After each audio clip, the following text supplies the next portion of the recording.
Oh, darling, please believe me, I'll never do you no harm. Believe me when I tell you, I'll never do you no harm.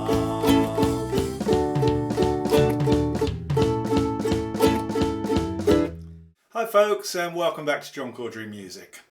If you're new here, I'm John and I regularly post ukulele tutorials here on YouTube to suit all different playing abilities. Today we're going to be looking at a two-part ukulele arrangement for Oh Darling by the Beatles. The song was written primarily by Paul McCartney and is the fourth song on the 1969 album Abbey Road. It has a rhythm and blues style with elements of doo-wop and is very reminiscent of the recordings from the 1950s and 1960s by artists like Fats Domino, for example.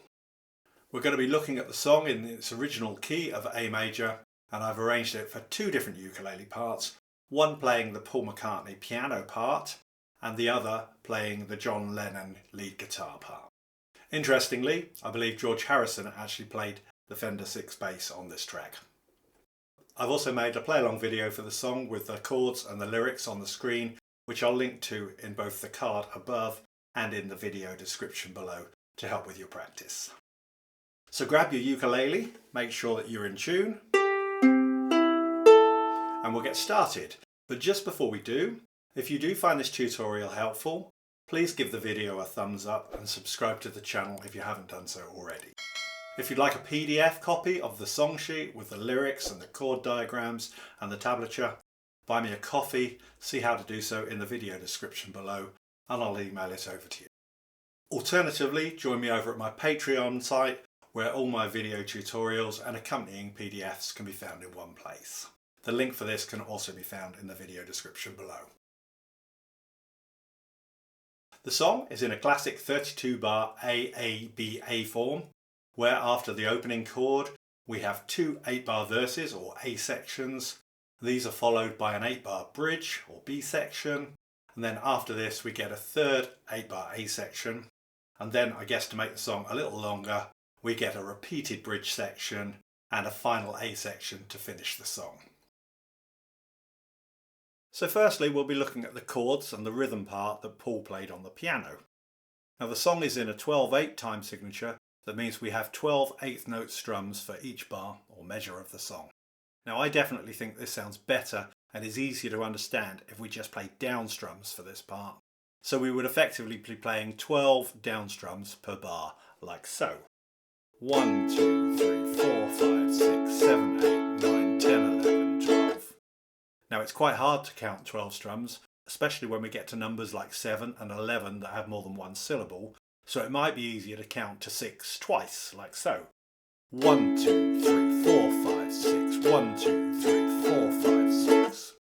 Or another way of looking at it would be to subdivide the bar into 4 lots of 3 and count it as triplets, like this. 1 and 2 and 3 and 4 and. Anyway, whichever way you choose to think about it, you'll eventually need to play it by feel, especially if you're planning to sing as well.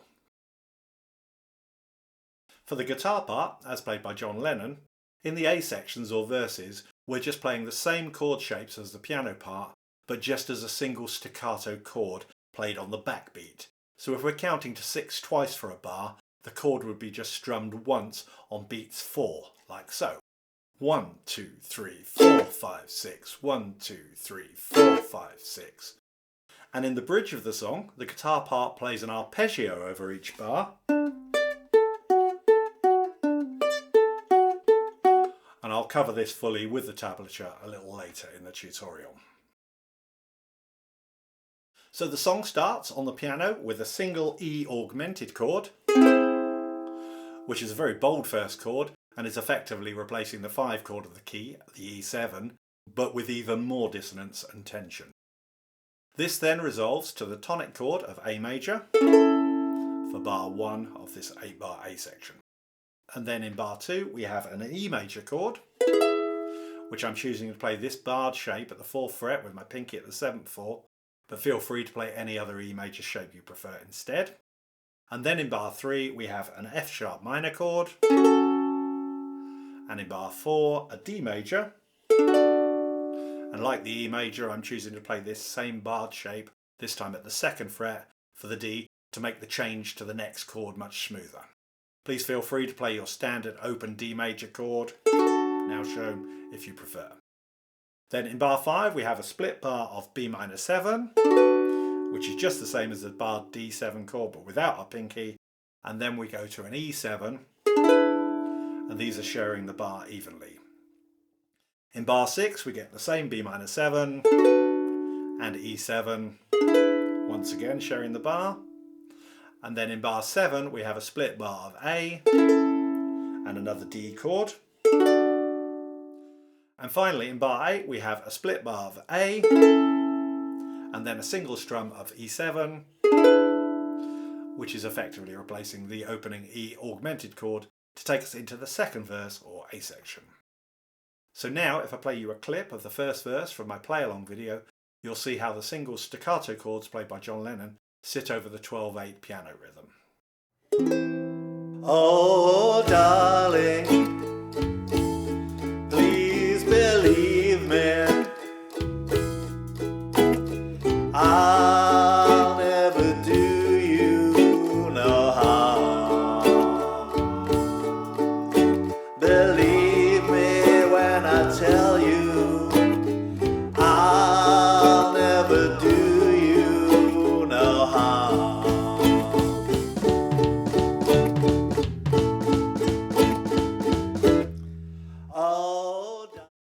And the 2nd verse, or A section, has different lyrics but is structurally the same as the first, except that in the last bar we have an A and an A7 sharing the final bar instead of the A and E7 stop.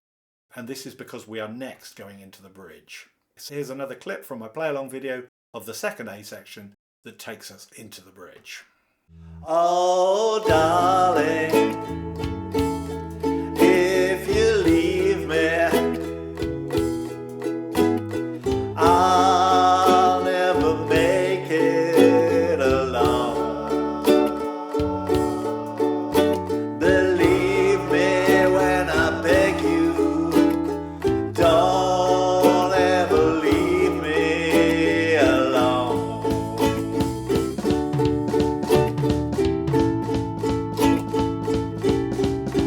When you told me. Next we have the bridge section of the song, which is also 8 bars long, and here the chord sequence is a bar of D in bar 1, and then a bar of F7 in bar 2. In bar 3 we have a bar of A, and in bar 4 this changes to an A7. Then in bars 5 and 6 we have 2 bars of B7, and in bar 7 we have a split bar of E and F7. And finally in bar 8 we play a single stopped E chord on beat 1 and then a strummed E augmented chord over the 2nd half of the bar to take us to the 3rd A section. It's in the bridge of the song where the John Lennon guitar part stops playing the single chords and switches to playing an arpeggio of the chords. So if we now have a look at the tablature for this, you'll hopefully be able to see a repeated pattern over the chord changes. Now to play this accurately, we would need a low G tuned ukulele, as the lowest notes during bars 3 through to 6 are an octave lower than we have available to us on the G string of our standard re-entrant tuned ukulele like this. To my ear it doesn't sound too bad without the low G, but I'll demonstrate the difference when we get to those bars. So in the first bar of the bridge, over the D chord, we would play this sequence by picking the D note at the 2nd fret of the C string, and then an octave of this D at the 5th fret of the A string. Next we pick the note A at the 5th fret of the E string, and then the F sharp at the 2nd fret of the same string, and then we repeat those last 2 notes again, so the A at the 5th fret and the F sharp at the 2nd fret. So this 6-note sequence over the first half of the bar would be. We would then repeat the same 6-note sequence again to complete bar 1. So the whole bar would be.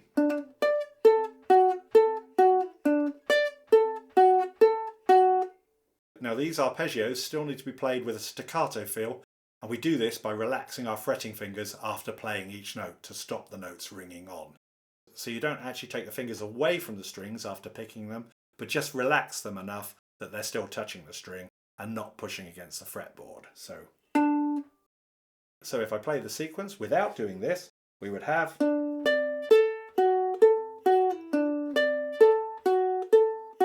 And now using the staccato technique,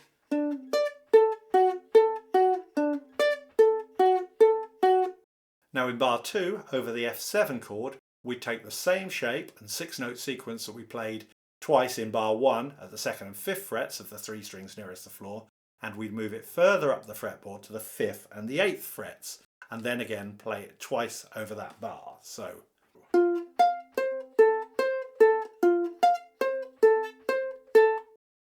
Now in bar 3, over the A chord, this is where we really need the low G tuning. So I'll just swap to a low G tuned ukulele to show you how this would sound.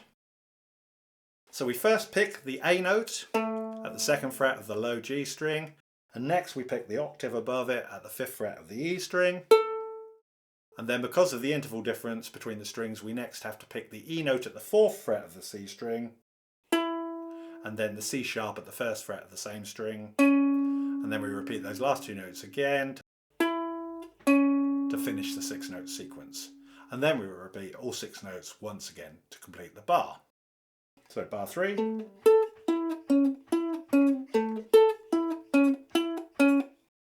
Now if I quickly swap back to my other uke, this is how it would sound without the low G tuning.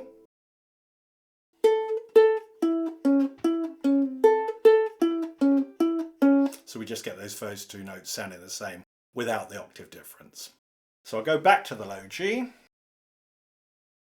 The good news is that in bar 4, over the A7 chord, we just repeat the same sequence that we did in bar 3 over the A chord. So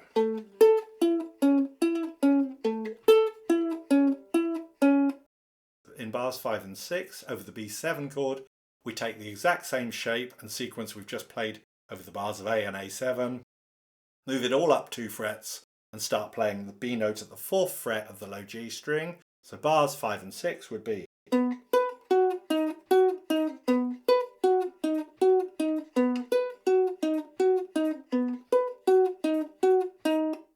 And then in bar 7 we go back to the 3 strings nearest the floor and we play the same 6-note shape that we started with over bars 1 and 2, but starting with the E at the 4th fret of the C string.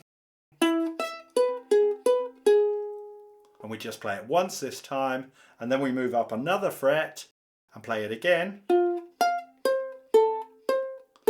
over the F chord. And then finally in bar 8 we strum a single stopped E major chord on beat 1 of the bar. And then we let the piano part play the E augmented chord to take us back into playing the single staccato strums in the next A section.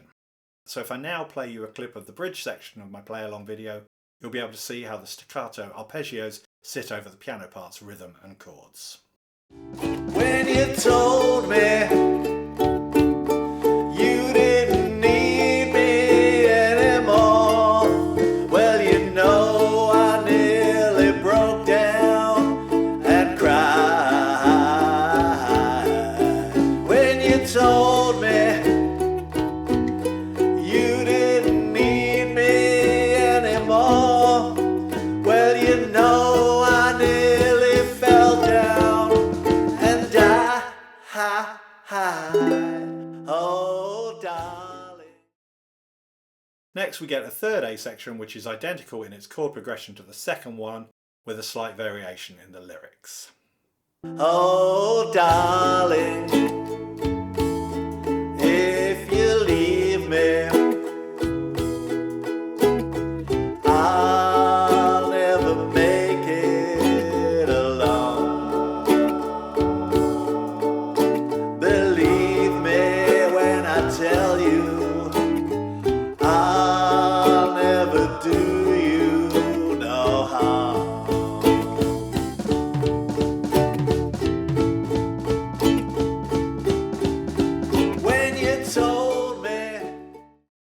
This is followed by a second bridge section, which is exactly the same as the previous one. When you told me you didn't need me anymore, well, you know I nearly broke down and cried. When you told me you didn't need me anymore, well, you know I nearly fell down and died. Oh, darling. Then finally we have one more verse or A section with a slightly different lyric to the previous one, but with the same chord sequence, except this time we stop on a single A chord on beat 1 of bar 8 and then play a single strum of B flat 7 followed by a single strum of A7 to give us this nice bluesy finish to the song. So the last verse and the end of the song would be, Oh, darling, please believe me, I'll never let you down. Believe me when I tell you I'll never do you no harm.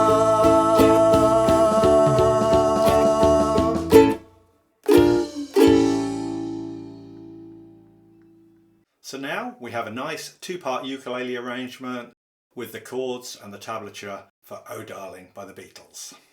I'll link to my play-along video for you to practice with in the video description below. Please be sure to hit the like button if you found this tutorial helpful, and don't forget to subscribe for more ukulele content.